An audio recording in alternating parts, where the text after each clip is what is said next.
ქართულმა ოცნებამ 2024 წლის 26 ოქტომბრის არჩევნები გააყალბა. მათ კრიმინალად გამოაცხადეს ამერიკასთან ასოციაცია.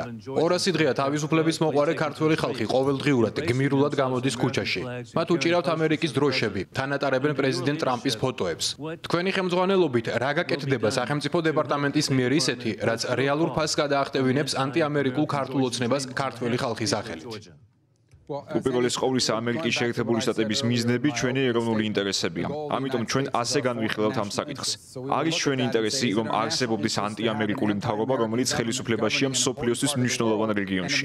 და თუ არა, ჩვენ მივიღებთ შესაბამის ზომებს, რათა ამ მთავრობამ ფასი გადაიხადოს. ეს საკითხი ამჟამად განხილვის პროცესშია და ჩვენ განვიხილავთ სხვადასხვა დამატებით ვარიანტს. კონკრეტულად რას გვეგმავთ დღეს, ჯერჯერობით ვერ გამოვაცხადებთ. თუმცა შემიძლია გითხრათ, რომ ეს არის საკითხი, რომელიც განიხილება.